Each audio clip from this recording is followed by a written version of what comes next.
Praise lord. దేవాతి దేవునికి వందనాలు.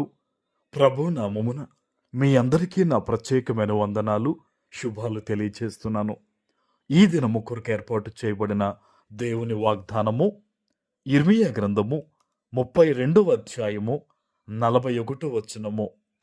వారికి మేలు చేయుటకు వారి యందు ఆనందించుచున్నాను. నా పూర్ణ హృదయముతోనూ నా పూర్ణ ఆత్మతోనూ ఈ దేశములో నిశ్చయముగా వారిని నాటెదను. దేవుని నామానికి మహిమ కలుగునుగాక. ఈ ఉదయకాల సమయంలో సర్వ సృష్టికర్త అయిన నీ తండ్రి గొప్ప వాగ్దానాన్ని నీకు అందిస్తూ ఉన్నారు. హల్లెలూయా.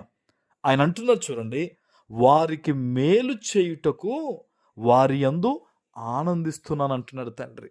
ఈ సమాజంలో, ఈ లోకంలో నువ్వు బాగుండాలి అని మనస్ఫూర్తిగా కోరుకునేది ఎవరన్నా ఉన్నారంటే అది మొట్టమొదటిగా నిన్ను సృష్టించిన నీ తండ్రి అని యేసయ్యే. ఆమెన్. చాలామంది రోజుల్లో నువ్వు ఎదుగుతుంటే ఏడ్చేవారు ఉంటారు, నేను ఇంకా నువ్వు కిందకి లాగాలని చూసేవారు ఉంటారు, నీ కుటుంబం పాడైపోతే బాగుందని చెప్పి మనసులో కోరుకునేవారు అనేక మంది ఉంటారు.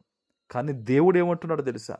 నువ్వు బాగుండాలి, నువ్వు సమృద్ధితో ఉండాలి, నీవు నీ సమస్తము కూడా మేలుతో ఎప్పుడు కూడా నిండుకోవాలని దేవుడు ఆనందిస్తూ ఆలోచిస్తూ ఉన్నారు. ఆమెన్. ఈరోజు ఎటువంటి పరిస్థితుల మధ్య నువ్వు భయపడుతూ ఉన్నావో మరి నాకు తెలియదు, కానీ దేవుడు నీకు ఇస్తున్న వాగ్దానం ఏంటో తెలుసా? ఖచ్చితంగా నువ్వు ఇబ్బంది పడుతున్న ప్రతి పరిస్థితి నుంచి కూడా దేవుడు నిన్ను విడిపించబోతూ ఉన్నారు. ఆమెన్.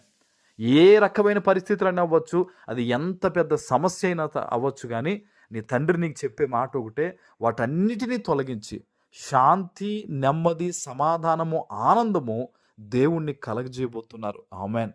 ఆయనే అంటున్నారు, మేలు చేయడానికి నేను ఆనందిస్తున్నానని. నీ కంట్లోంచి బాధతో నీళ్లు రావడం అనేది దేవునికి ఇష్టం లేదు. నువ్వు సంతోషంగా కన్నీరు కార్చాలి, ఆనంద బాష్పాలు కార్చాలనేదే దేవుని యొక్క ముఖ్య ఉద్దేశం అయి ఉంది. ఆమెన్.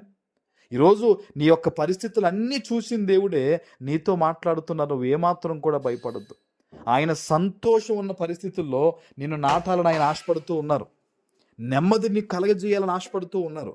గొప్ప సమృద్ధి నీ జీవితంలో ఇవ్వాలని ప్రభు ఈరోజు కోరుకుంటూ ఉన్నారు. ఆమెన్. భయపడొద్దు. అపవాది నీ కళ్ళ ముందుకు కొన్ని పరిస్థితులను తీసుకొస్తాడు, భయంకరమైన ఇబ్బందులు తీసుకొస్తాడు. ఇదిగో నువ్వు ఇందులో కూరుకుపోయావు, నువ్వు ఇందులోంచి బయటకు రాలేవు, అనేక మంది ఇందులోనే నాశనం అయిపోయారు, అనేక మంది జీవితాలు ఇలాగే పోయినాయి అని చెప్పి వాడు నిన్ను భయపెడుతూ ఉంటాడు. నువ్వు ఏమాత్రం భయపడవద్దు. ఈ పరిస్థితుల కంటే నా దేవుడు గొప్పవాడు, ఈ ఇబ్బందుల కంటే నా దేవుడు గొప్పవాడు, ఆ కఠినమైన మనుష్యుల కంటే నా దేవుడు గొప్పవాడని నిన్ను నువ్వు ఇలా బలపరుచుకుంటూ మా మాటలు నువ్వు పలుకుతూ నువ్వు ప్రార్థన చేస్తూ ఉంటే గనక దైవ సేవకునిగా నేను చెప్తూ ఉన్నాను, గొప్ప సంతోషము నీ జీవితంలో నువ్వు పొందుకోబోతున్నావు అంతే. ఆమెన్. ఇది మనుష్యులిచ్చు మాట కాదు, ఇది సజీవమైన దేవుని మాట, ఇది పరలోకమందున్న దేవుని మాట. ఆ దేవుడు నీతో చెప్తున్న మాట ఈరోజు. అధైర్యపడొద్దు, కృంగిపోవద్దు.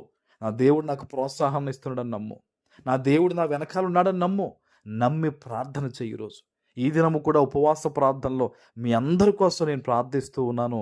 ఆ దేవుని కృప మిమ్మల్ని ఆవరించబోతూ ఉంది. ఆమెన్. ప్రార్థన చేసుకుందాం. పరిశుద్ధుడా, ప్రేమ కలిగిన తండ్రి, మీకు వందనాలు. ఈ ఉదయకాల సమయంలో మీరు ఇచ్చిన గొప్ప వాగ్దానము ప్రతి బిడ్డ జీవితంలో నెరవేర్చి స్థిరపరచమని యేసు నామమున ప్రార్థిస్తున్నాను తండ్రి. ఆమెన్.